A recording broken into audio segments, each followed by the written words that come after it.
Hello, everybody. Welcome to our CakeFu Master Series. I am Amelia Carbine, your host, and today we have a really great trainer here with us. She's a really, really good friend of mine also. We had the nice opportunity of meeting each other in Tulsa for the Oklahoma State Sugar Art Show. And the first year that I went, Dianne and I placed right next to each other. And in the top 5 together. So it was really fun, really great experience.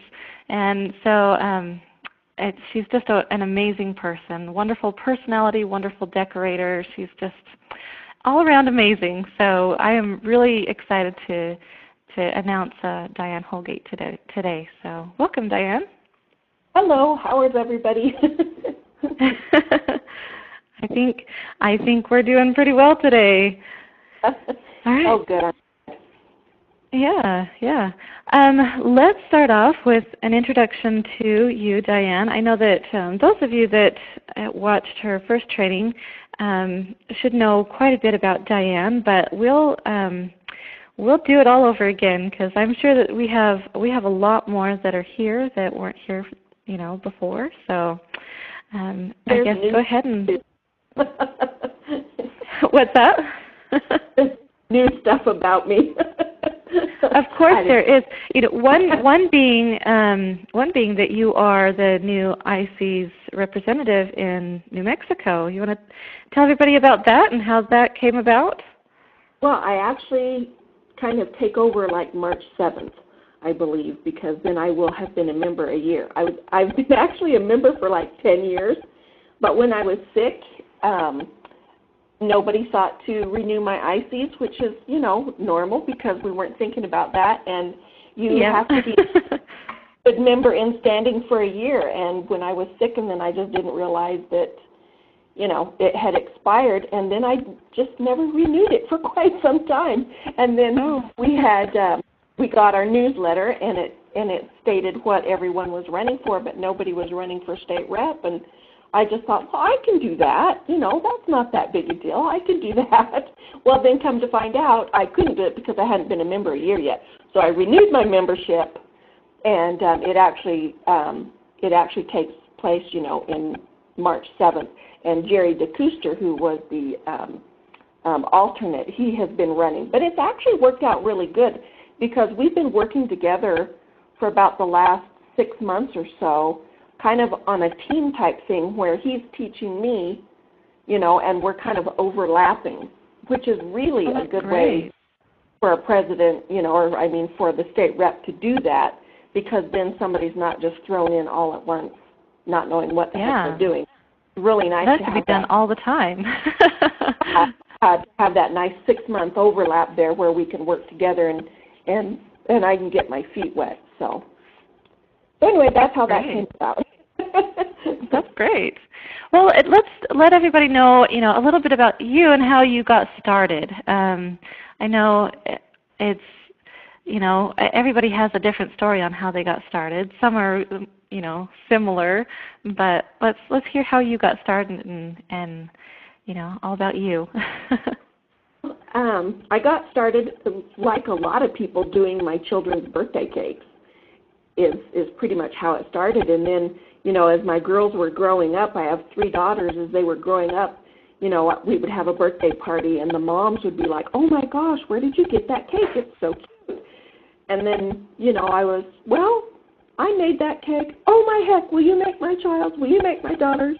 Will you make my son's? And so it just kind of went on from there. And I have, at the time I had, there were 3 of me and my sisters and my cousin, and we all had 3 girls. And so and my sister-in-law had 3 girls. So there were 4 of us. We had 12 cousin girls growing up here in the same town. And so when the first one got married, I did her wedding cake. And then it just started from there. And I've always said that, if there's 250 people at a wedding and the cake is beautiful and it tastes great, that's 250 people that are going to remember when they need a cake to ask that bride or the mother of the bride or the bridesmaid or whoever who did the cake. but also in reverse, if your cake is pretty nasty and it doesn't look very good, that's 250 people that will say, oh, my God, we are so not using her. Very true. And I work pretty much strictly word of mouth. I do have, stuff on my Facebook page, and then I have a Cakes by Design Facebook page that I post things on occasionally, and not as often as I should, but occasionally. I'm better about my own personal page. And so it just kind of goes from there, and people contact me through Facebook, or, I have a little magnet on the side of my van that I drive around with, and that's it. And I stay pretty busy. So, that's great. So that's how I got started. Yeah, I think word of mouth and, just doing a really great job, your work speaks for itself, and I think that really does make a big difference. So. And around here when I started doing cakes, wedding cakes had a reputation of looking very beautiful but tasting like crap. And I one-woman show out to prove that wedding cakes can taste just as good as they look. And I've been teaching here as well. I used to teach at Hobby Lobby. I was a Wilton method instructor. And then I started teaching for our community learning classes through San Juan College here in Farmington. And that has just really expanded. And I've had 2 students go on to start their own cake businesses.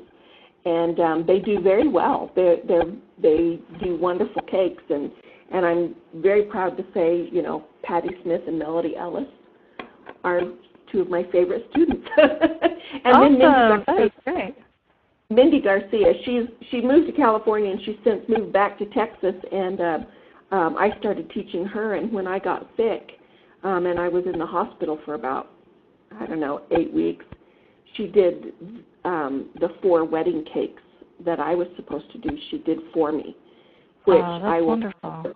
Name for that because of how a wonderful person she was to step in when I needed help. And of course I was, laying in a coma, not doing anything, and she stepped in and just, took right over. And so she's always been my hero for that in helping me out. So. That is great. Well, for those of our listeners out there that haven't heard your backstory, could you want to explain a little bit of how that all worked out for you? The pneumonia, all of that. Well, it's kind of crazy, but make it short. In 2008, I had ovarian cancer, and I went through 3 rounds of chemo. Just enough to lose my hair, and which was actually wonderful because I figured out a few things about myself that even without hair, I was still me, and I could still, all kinds of stuff and still be happy. And then the next year, they think that my immune system was kind of compromised from the chemo, but also they really have exactly no idea what happened. I had a cough from just a cold, and I went into the doctor and I said, I've got a wedding cake this weekend, I can't be sick. So they did a chest x-ray and everything was fine. They gave me some cough syrup and, sent me on my way. Well, then that was on a Wednesday, and I woke up Friday, and I kind of had tunnel vision. I couldn't see and I couldn't think very clearly. What they found out later was that my kidneys had already shut down, and it went back to the same place, and it's actually where my husband works at Reliance Medical Group. I went back to the same place. They did another chest x-ray, and I was just full of pneumonia, and they put me in the ambulance, took me to the hospital, and somehow they don't know how it turned septic, which means it got into my bloodstream and all that kind of thing, and basically put me in a coma. And then what happens when your organs start to shut down, all the oxygen and everything vital that you need goes to your major organs, and it leaves your hands and your legs, your extremities without oxygen. And basically what happened was my legs died, I guess is the way to say it. and I almost lost my hands. And then when I was in my coma, they amputated my toes and part of my heels. And then I finally was able to wake up enough and be awake for a few days. And then we just made the decision to go ahead and amputate below the knee because, I mean, it would be surgery after surgery and, months in a wheelchair, maybe not even walking, and they would probably still have to end up amputating. And so I just took the shortcut and said, let's just do it. And it was just, and it was actually the best thing because when they went in, they found that, my legs were pretty damaged. The bones had fused. The tissue was all black. They did kind of have trouble saving my right leg below the knee. They tried and tried, and they thought about amputating above the knee, which was great. I'm glad they did not. So anyway, so I am a double amputee below the knee. And my hands had some damage, but through physical therapy and actually kneading fondant was the best thing I could do, was kneading fondant and squeezing a pastry bag, because that strengthened my hands again, and so I can do cakes. So I do have one bum hand that kind of gives me some trouble, but it holds a pastry bag just perfect, and it happens to be my right hand. So anyway, so that's that. And then I've just worked at getting my cake business back to where it was going, and worked on walking again. And I have a lot of people tell me now that if they didn't know I was a double amputee, they wouldn't be able to tell by the way I walk, that I have two prosthetics. And I'm a Barbie collector, and my prosthetics have Barbies on them. So that's my... I love that about you. I love that. And as far as... legs. What was that? I said little kids are fun. They love to look at my legs. I go look to at the your school. legs. When Dawson Tale, the movie, came out, I spoke at 3 of the elementary schools here and talked to kids about prosthetics and what they do and how they help people and stuff. So that was really fun. I enjoyed doing that with the kids. That's great. Well, as far as I'm concerned, you are one of the most inspirational people I know. To have gone through everything that you've gone through, and to still be here even, and let alone to still be decorating and just living your life the way that you normally would, and just making your life as normal as you possibly can. I think that speaks so much for you, because so many people could just give up at that point, and you are just so strong, and I love you for that. It's amazing. Oh, thank you. There's 2 things that I've learned. One, with the ovarian cancer, is that and this is my soapbox, when you go to get your pap smear, all it checks for is cervical cancer. It does not check for ovarian cancer or uterine cancer. And a lot of women don't realize that. So my soapbox is, make sure that when the doctor does his exam, that you make sure you get everything. And if there is a question, get a CA 125. Most insurance won't cover it unless it's needed, by the doctor. But I would go in and say, hey, I need one. I need because in that it's basically the tumor marker for ovarian cancer, and then that way you will know and you can catch it early, which is what I did because of my mother. She had uterine cancer when she was about my same age. And ovarian cancer mimics menopause.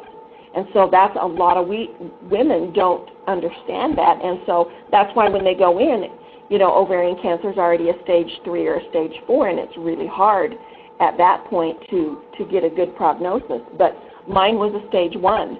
And it was funny, 2 weeks after I got out of the hospital, I got my little card in the mail that said, woohoo, you don't have cervical cancer, which I was like, yay. Oh, great. But I had uterine and ovarian, so that checked. So, yes, definitely. My other thing that is my main my main thing is, you know, crap happens, and you can stand there and cry because it's all over your shoe, or you can wipe it on the grass and get on down the road. And my dad taught me that because he was a Utah farm boy, and he's been a great example to that with me recently. But I'm also the same person with hair or without hair, and with legs and without legs. And that's my thing, is you can make the best of life and go on and fulfill your dreams, and it doesn't matter, you know, it doesn't matter what happens to you. You just have to have a positive attitude, I guess. And like I said, absolutely, just wipe it on the grass and get on down the road. That's right. That's right. Well, for those of you that haven't seen Dianne's work, we're going to get to see a little bit of what she does here in her training, which is a really fun one, I think. She's going to do some brushed embroidery, some painting on brushed embroidery, and show you guys how to keep it for forever. So I guess from here on out, Dianne, I'll let you take over and talk about what you've got here. Okay. In this first slide, it's just basically a picture of some of my supplies. You'll just need your favorite royal icing recipe. And for brush embroidery, it's a good idea not to have it too stiff. Sometimes if it's too stiff, you don't get a beautiful pool with your brush. And then just various petal dust colors, some luster dust colors. I use some soft sable brushes, the Lau Cornell or whatever that brand is. I like those. And they're round because I like the way the round ones work instead of the filberts. And then just different sizes. The bigger the project, of course, the bigger the brush that you will need.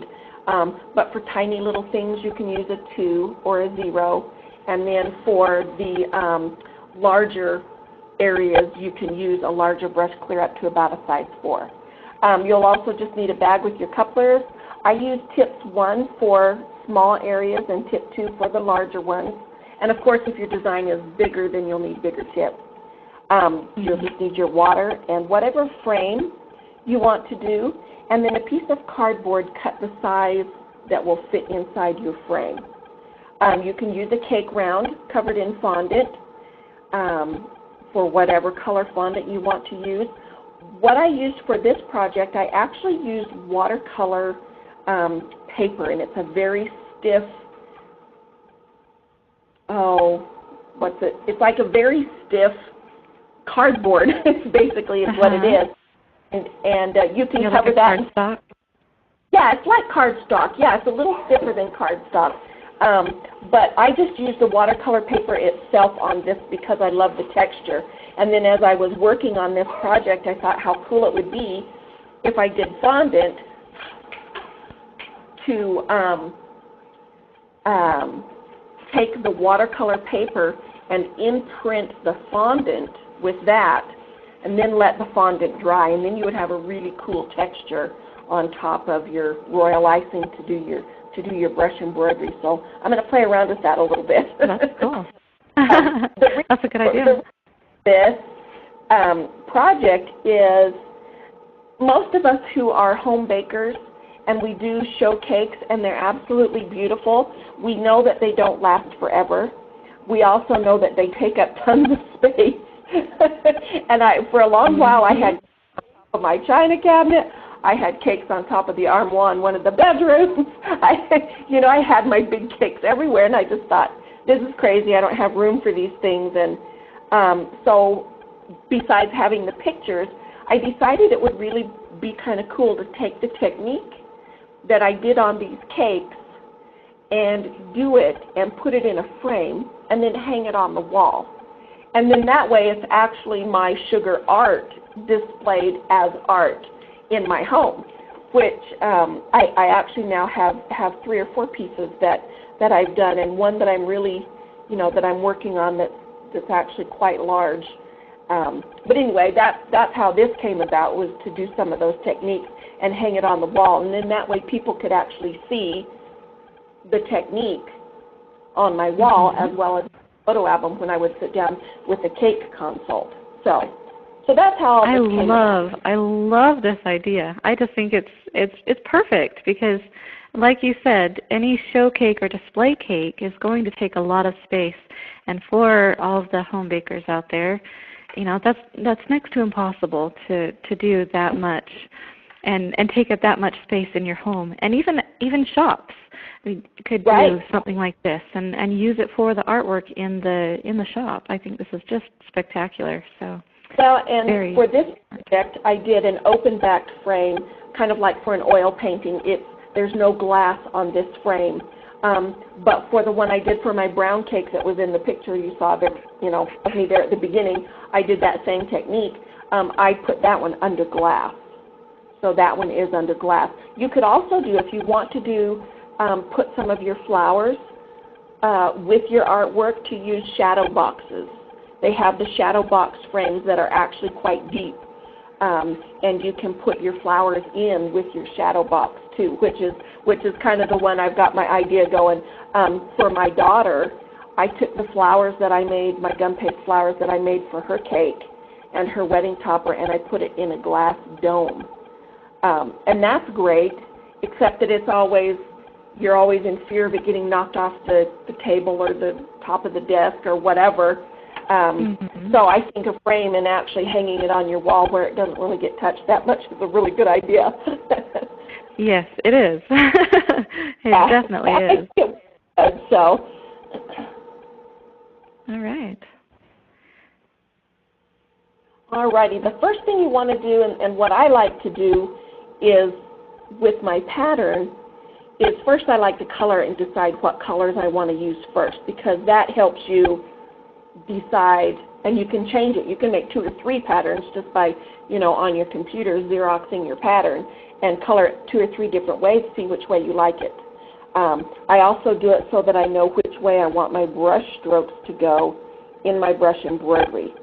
I know with simple flowers, a lot of people will just pull right to the center, and that's great. But if you're doing something that's a little more challenging, you want to make sure your brush strokes are going the right way. So I color my project with the brush strokes the way I want them to go.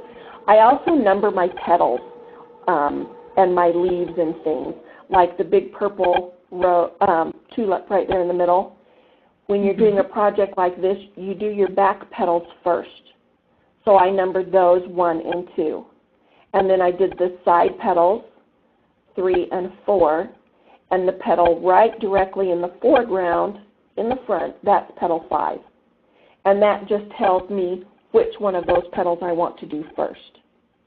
And then over on this big yellow flower on the side, I did the same way. You always want to do your back petals or your background first, and then move forward in your design, because then that way you get some depth in your brush embroidery. If you do it on a color, you can leave it plain white. But if you, if you want to color it, that helps as well, so that you know what's shaded in the back and what's not. So, and so that's how I set up my little, and my notes to myself, what I want to do back there. That's right. This is great. I think that this right here will help so many people with their brushed embroidery. Because where do you start? What do you do first, and how do you get the layers and all of that? So this right here just lays it all out for you. That if you have this written down, all you have to do is refer back to this, kind of almost a painting by numbers kind of a thing. So it's almost, that's when I was making this pattern the other night. That's what I thought. I was like, oh, this is just like paint by numbers. This will be so easy. And it actually does simplify. It simplifies so much, And then the little filler flowers and the leaves in the background, I usually do last, because I want my big flowers completely dry before I go to do my little, I did do the leaves behind the big yellow flower.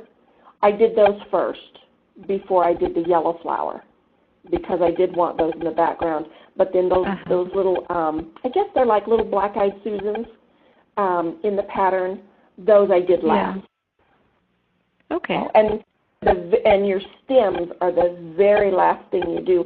And those I just piped on with a large tip 3. I just piped those on, and you'll see when you get to that.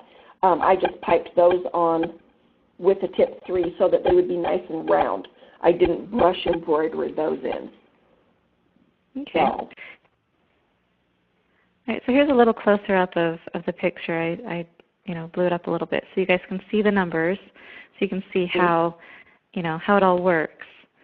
So you say go from top to bottom and then the middle out. Right. When you're doing your brush embroidery, start at your tallest flower. So I did the purple flower first, and then I did the leaves on either side of it, just like this picture shows. And then I did, round. And then I just started moving down. You just kind of go down and then kind of move in. And that way you're not, basically what it's doing, not messing up, what you've already done. And, you don't have a chance of putting your fingers or your arm or your sleeve or whatever into your project until it's completely dry. That's very helpful, because this is such a time-intensive, project that if you mess it up, dang it. I know, and it's very frustrating. But if you'll notice in my supplies, I had my little tiny, very skinny, flat, what's it called? Well, it's like a spatula, but it's not a spatula. It's for art. Oh, I had my palette knife. Palette knife, yes. I used the palette knife when I did make mistakes. If it's still damp enough, you can just kind of scrape it right off with your palette knife and start over, because the brush embroidery will kind of hide it. So that's a good thing.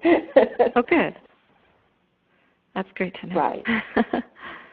This is it. Now it's all done. I've done all the brush embroidery, and like I said, I've done the stems last so that they're nice and round.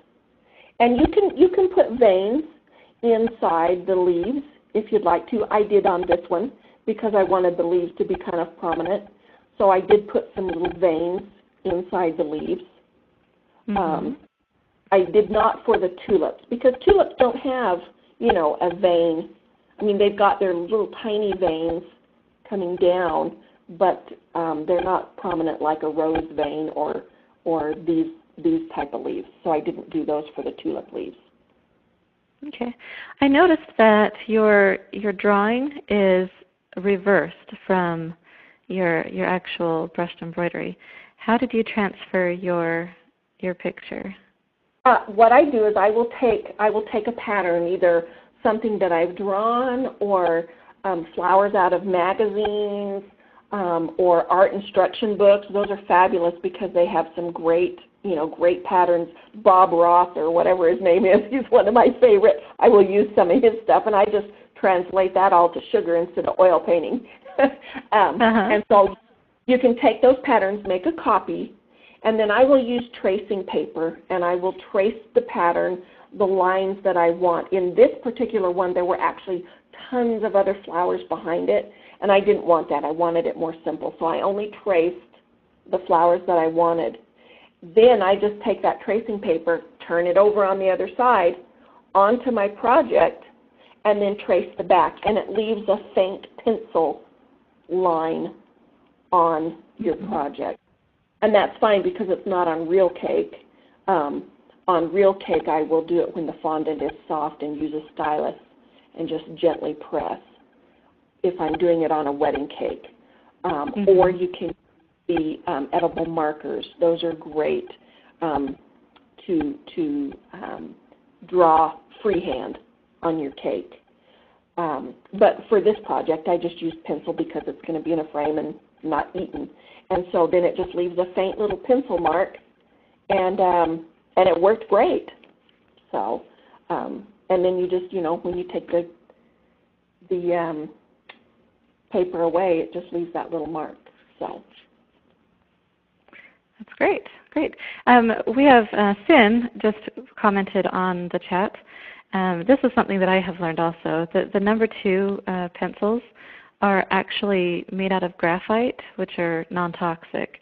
And so it's not technically an edible material, but it is not toxic. So right. And see, and there are times I will use chalk on my brush embroidery or on some of my flowers. I will grind chalk because If I can't find the petal dust color that I want, which petal dust is basically chalk, if I can't find it, I will use chalk. And I've always figured, there are children chewing on pencils and eating chalk all over the world. So if they can do it, it's probably non-toxic, and you could do it on a cake or a project or something. It would be okay. It's definitely something.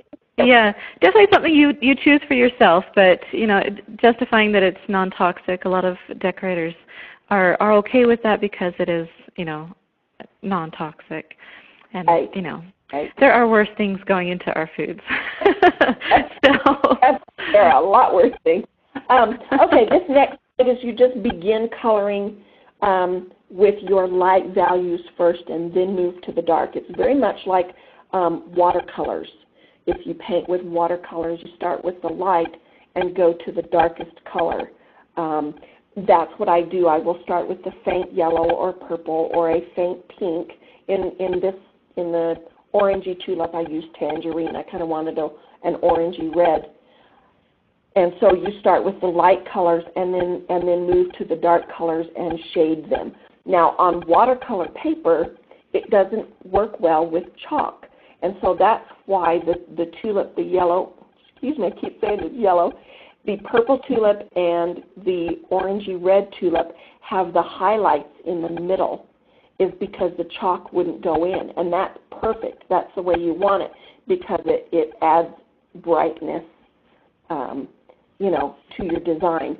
The yellow, I wanted really highlighted, the yellow, and so the edges and the shadows of the yellow flowers are actually a red.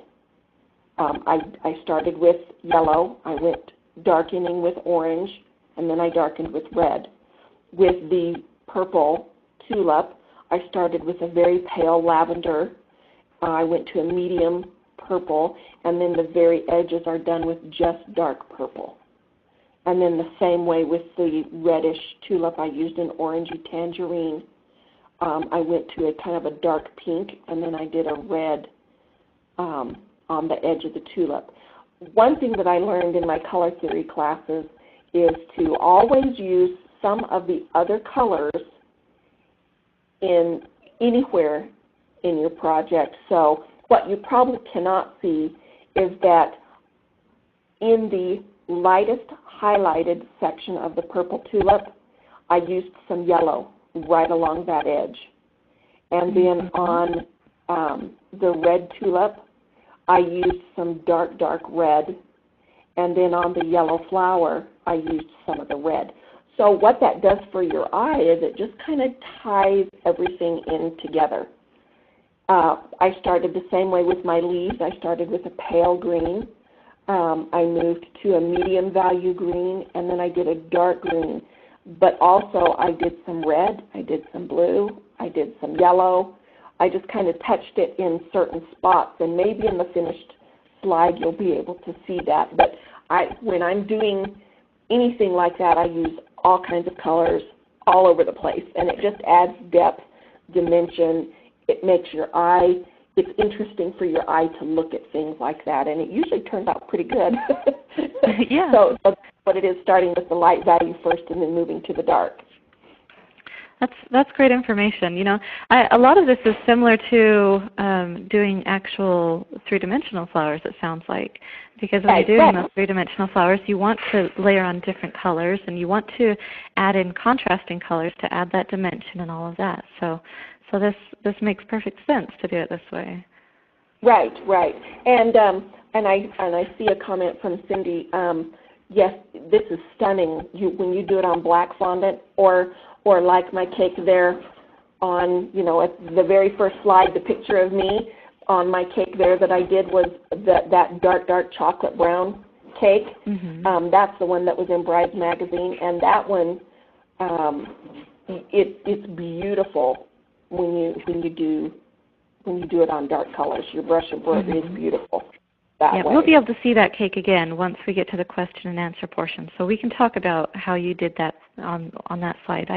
I know that there are some people that are very interested in that, and I've had questions of how did she do that. So yeah, that'd be great. And that still is like one of my favorite cakes. So here you can see where I've shaded in the darker areas. And you can see a little bit, on that leaf off to the left. You can see a little bit of red in there. You can see the different colors. Right. And I don't know, for some reason, maybe it's just me and my little OCD-ness that, I start coloring the same way, possibly because what I've done first at the top is dry. I know it's completely, I'm not going to mess it up. And royal icing dries fairly quickly, which is a blessing, Yes. But also, that's the way I start coloring things. I don't know why I just do that, but I do. Well, it works well that way. And it says you add touches of gold. Right in the center of the little filler flowers is gold. They are gold.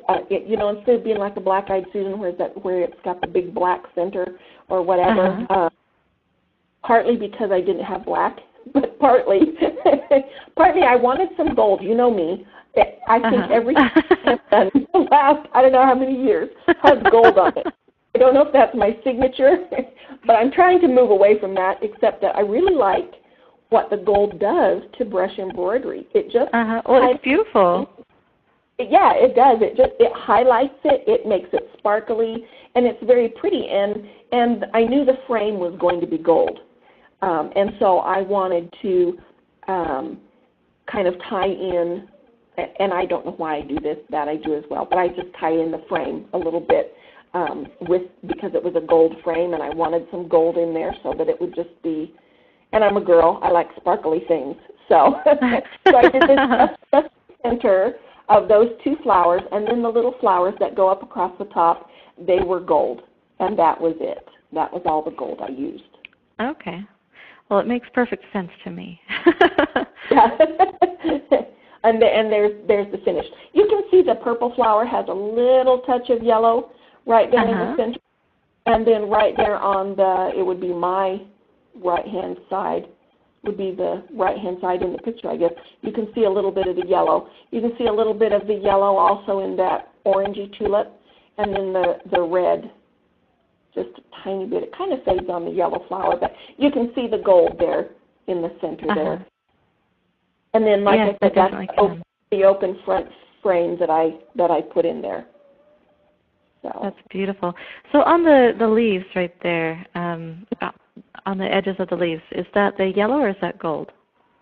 It's actually some blue and red. Oh, blue and red, okay.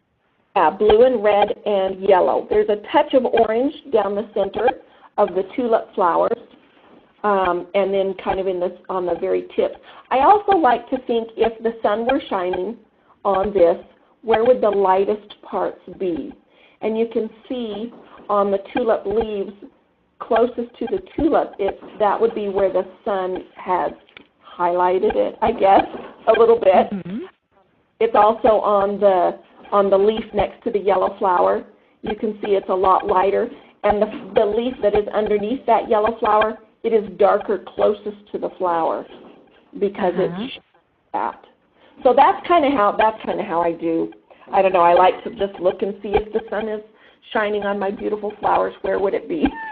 So that's why I kind of like to highlight things like that and stuff. So. Well, this is gorgeous, and you could do something like this, hang it in your living room, and what kind of conversation piece would that be? I mean, it's amazing. Yeah, it would be, and actually, I have had actually some of my friends have commissioned my work so that they can hang it in their living room. And awesome. My chocolate cake I did a little video of that. And my friend who was helping me video at the time, she's like, can I, because I did a couple, I did 2 or 3, and she was like, can I take this home with me? And I was like, sure. And she took it home, and we framed it, and it looks beautiful. And now she says, it's on. I have one on one side of my shelf, and now I need another on the other side of my shelf.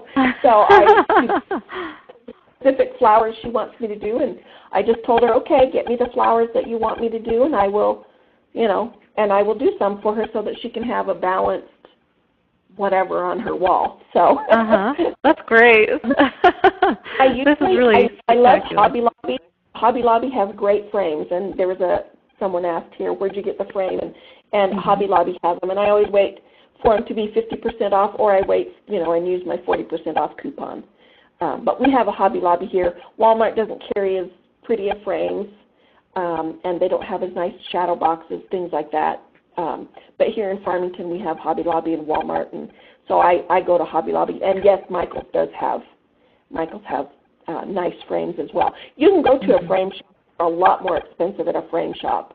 But also, the thing I like about our Hobby Lobby here, because I used to teach there, I know the guys that work in the framing department, and they will sometimes frame my things for me so that I know they're dust-free. They've got a beautiful back on them instead of just duct tape. But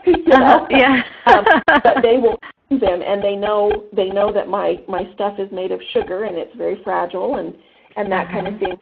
And they take really good care of my artwork when I have them frame it.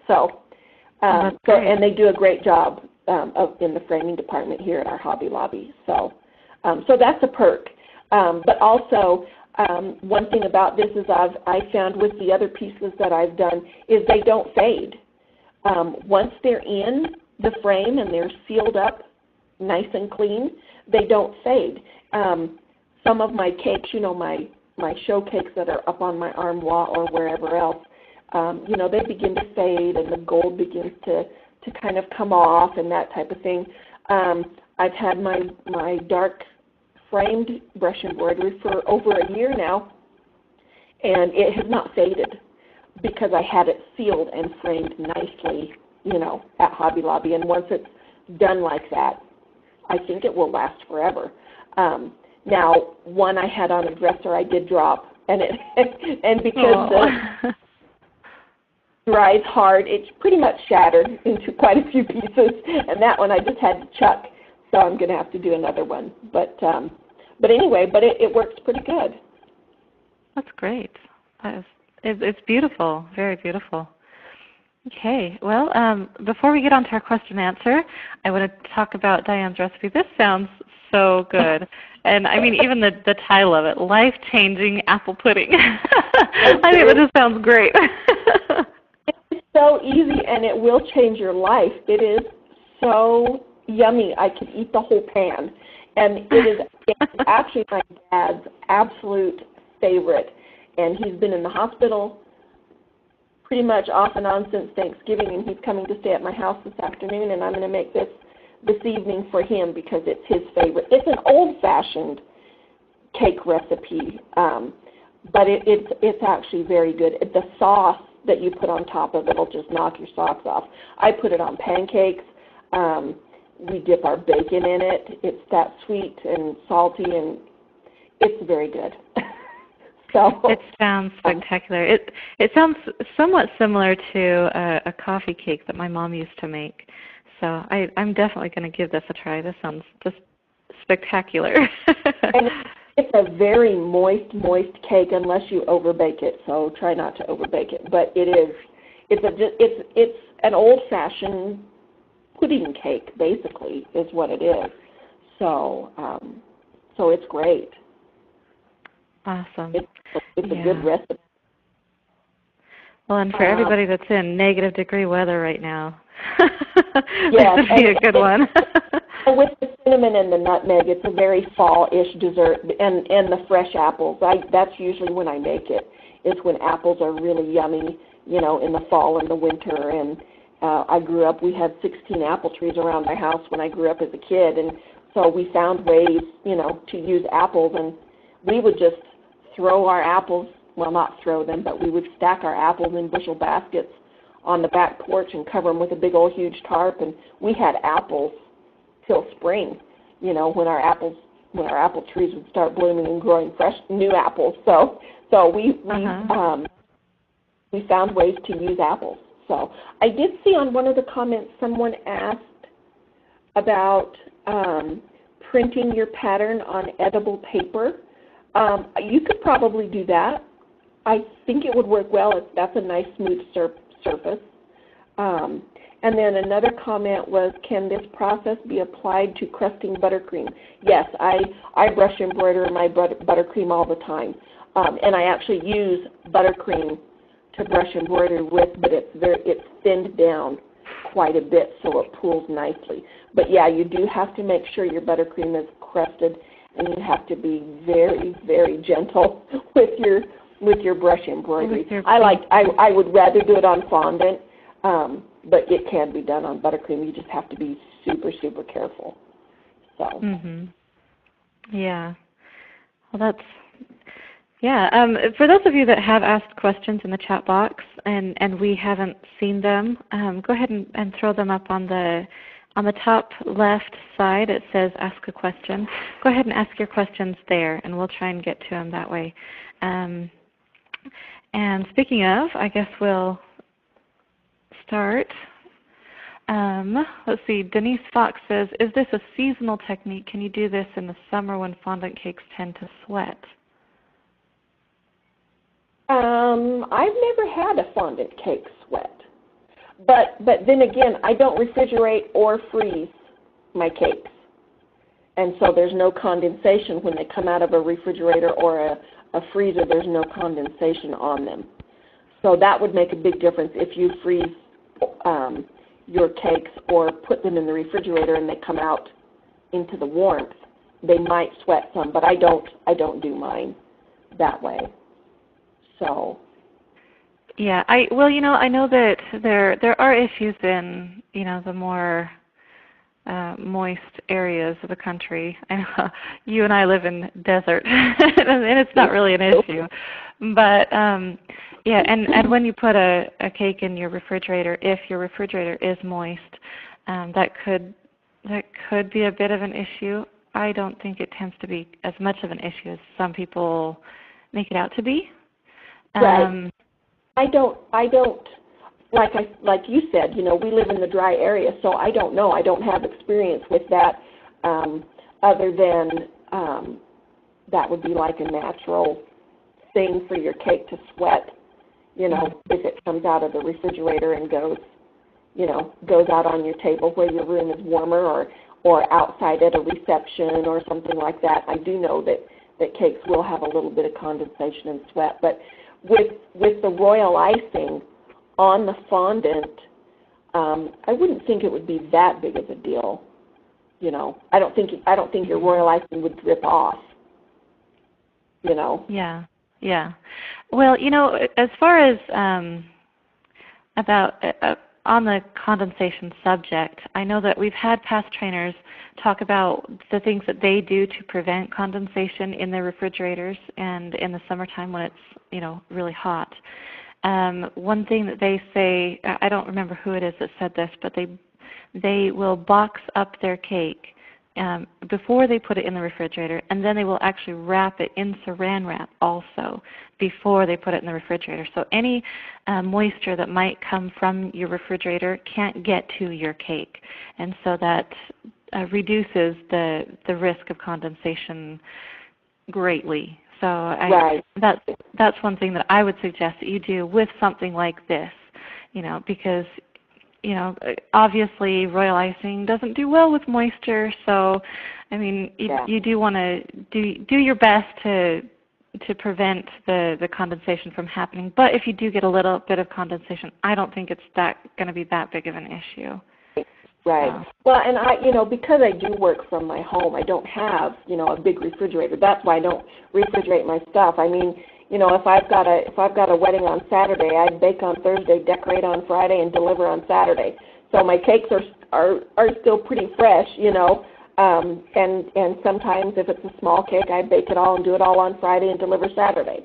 So I don't usually have my fillings or things like that really need to be refrigerated. In the summertime, you get really hot there in Vegas. We get pretty hot here in New Mexico. I try not to use things that have egg in them, in the summertime as far as fillings go. So, and then I don't have to worry about it. But being a home baker, there's a lot of things you have to think about.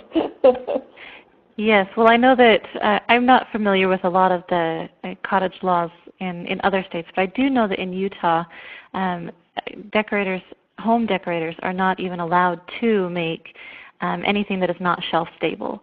So even fillings, you cannot have a fresh fruit filling. You cannot have anything with raw egg or anything like that. They really are very strict about the types of fillings and frostings and things like that you can use. So I mean, I guess sometimes not refrigerating a cake is totally feasible because you don't have those perishable items in it. Right, and here in New Mexico, we have similar to that. Kind of one way I get around that a little bit is if I've got a fresh strawberry filling, boy, that is the very last cake that I do, and because of our roads here, they're terrible. Anyway, I don't ever transport my cakes already stacked. I take them in pieces and then stack them at the reception site, and so. The cake with the fresh filling in it, that's the very last one I do. I put it in the car, we go, and then it will, sit for maybe an hour before the reception starts, and then I kind of don't have to, worry about it too much. But if I do one like that, then I do take it right there. That's the very last one I do. So, Sandy Swart just made a really smart comment, which is really true. She says refrigerators and freezers are low humidity. It's the humidity in the air when you thaw it out where the condensation comes from. So, and I do remember that the person who talked about how they wrap up their cake to put it in the refrigerator, they actually bring it to room temperature before they even open up that box, because then the condensation can end up on the box and not on the cake. So. Well, and depending on the size of the cake, sometimes it takes an hour at least, for it to come to room temperature. Larger cakes, a whole lot longer. So. Yeah. Yep. Okay, so let's see. Jolene Christensen asks, she said, Dianne, are you familiar with a reverse buttercream method? Do you think your brushed art could be used in that way? Basically paint in reverse and then apply it to the fondant.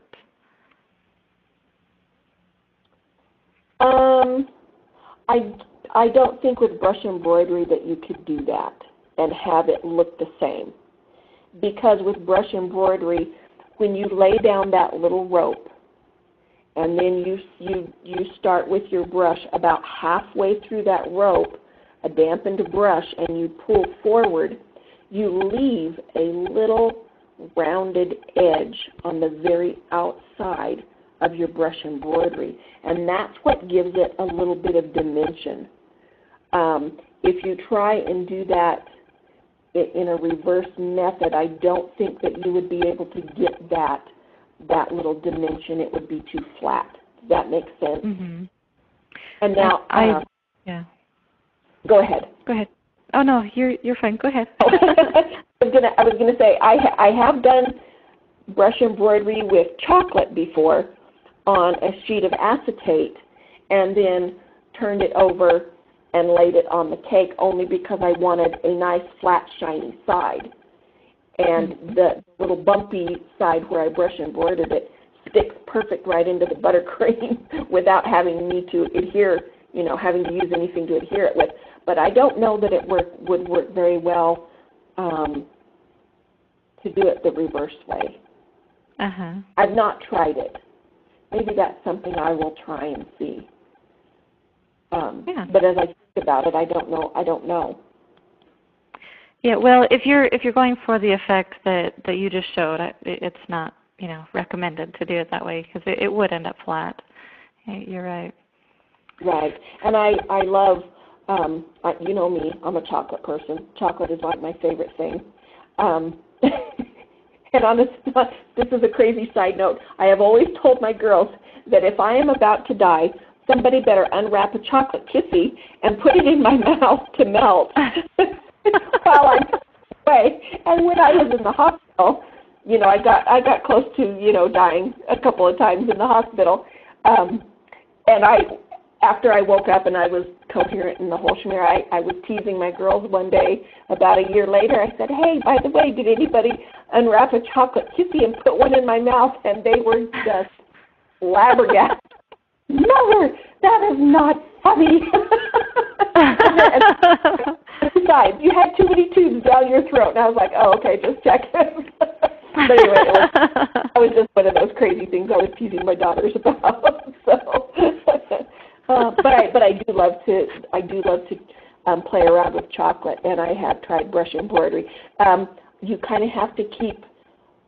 I have a warming tray where I keep my chocolate, and I keep my brushes on the warming tray. So number one, they're warm, and number two, the chocolate stays warm. And you do have to be very careful and work very quickly because your chocolate sets up very quickly. So, but I do love. Before we move on, can we talk about your cake that's in this picture? Because I know that there are a lot of people interested in how you do it on black. So. Of course, it was white royal icing. This technique, when I went back in the day when toll painting was all the rage, I took a couple of classes and I taught myself the Zostovo style of painting. And back in the day when our grandmothers and our mothers used to have those metal TV trays that had the pretty flowers painted on them, that was the style of painting. It's called Zostovo. And that's what I did on those flowers. And actually with those you want to keep the center dark and the very outside very light. And that's what so I kind of reversed that technique on this cake. And so that's why everything is so dark in the middle and then lighter on the outside. So I kind of did a reverse shading on this cake. But yes, this is a really, actually, I started with a dark brown fondant and added black to it to get it very dark, but it's not completely black. You could use black fondant, I suppose, but I kind of liked the really dark chocolate brown of this cake. Mhm. And then this was such a spectacular cake. I love it. Yeah. I do remember that one of the judges telling me that it was hard for them to judge because every time they would stand up to scan the room, there was that dark cake. And I can't remember her name, but she told me, she said her eye was just drawn to my cake. Every time she stood up and would scan the room or whatever to move to another cake, she would see this dark cake. And it's true, I was very scared. I dreamed this cake, which I do a lot. I don't know if other people do that. I dream cake, and I dream in color. But I dreamed this cake dark, and I thought, oh, no, I can't do a dark black wedding cake. There's no way. People won't like it. It'll be too weird. And so I started out doing it in kind of a blue, and the effect was totally wrong. It just did not look right. So I started over and did it in the dark, and I'm so glad I did. It is spectacular. I don't know if it would have been as eye-catching if I had done it in blue, but I really liked it. It wouldn't have. It wouldn't have. This cake was, it was an amazing cake. To see this in person, you guys, is, amazing. Very amazing. All right. And about your cake that you did that same year with your love letters and things, how wonderful it would be if you still had those love letters. You could put them in a shadow box with some of those flowers you did. So I don't still have them. Throughout our moves, they all got wrecked. So darn it, it's very sad. But you could eat one or two and put a flower in there and put them in a shadow box just to remember. Exactly, I could, and maybe I will do that now. Now that I know what, do some of the shadow stenciling that I did and the, brushed embroidery and that would be fun. I'm going to have to go do that. All right. Well, we're out of time. I appreciate the questions that everybody had. Let's see. What's coming up for Dianne? The one thing that you wanted everybody to know about was the Day of Sharing in New Mexico. So anybody that's going to be around at that time or wants to come, it should be a great event. You want to talk about that just a little bit? I'm super excited because, number one, I will be the state IC's rep by then, but this has kind of been my little baby. We haven't had one for several years here in New Mexico, and our chapter's quite small. We are in the northwest corner, so we're in the Four Corners. So I'm inviting anybody in the lower half of Utah or Colorado or Arizona to come to our day of sharing. You're more than welcome to, and you can find information on my on our IC's New Mexico chapter Facebook or on my Facebook pages. And if you want to register, you can email me and I will send you a registration form. But we have Adam Starkey and Ted Scuddy. They are the show directors for the 2014 IC's convention in Albuquerque. And they are going to come and demo Sugar Gems. And then we're going to kick it up a notch with Ramona Holton, who's going to let us actually blow some sugar bubbles and play with that. Then I am going to demo this project in a little smaller version, and it'll be kind of a hands-on project. And then we have Jerry DeCuster, our acting state rep now. He is going to teach chocolate truffles. And so it's going to be a fun day. We're going to open it up to the public in the morning. We have some foods classes at the 2 local high schools here that are, hopefully, we will get them to come. And we have a lot of people I'm sending out personal invitations to, a lot of people in the area who do cakes and who are interested in that kind of thing to come. And then that way they can talk to the sugar artists that are coming from New Mexico to bring their cakes and their work. And I have 2 cakes and my mask from last year that I will set up. And so we're calling that our cake walk. I guess we're having a cake walk. And that will be open to the public, and then we'll have a lunch meeting, and then we will have our demos. So it should be a really fun day, and also on our Facebook page I'm going to start listing a few things that you can do in this area. We have the Silverton Train, we have Mesa Verde Indian ruins, the Anasazi Indians. We have that real close in Colorado. Durango is 40 minutes away. Chaco Canyon's 40 minutes away. We have a lot of neat things to do around here, so I will be putting that on there too. That sounds great. Make of it if they want. So it should be real fun. All right. Yeah, so go look up the New Mexico chapter of IC's on Facebook, and you can talk to Dianne there. And she also has her email address here that you guys can email her if you decide you want to go to that. So thank you so much, Dianne, for coming and sharing this with us. A lot of really good feedback already, so that's good news. And thank you guys so much for joining us on our CakeFu trainings. Yeah, thank you. We have, quite the fun following, and we appreciate all of you guys. So, all right, I guess we will see you guys all next week, and thanks again. Bye. All right. See ya.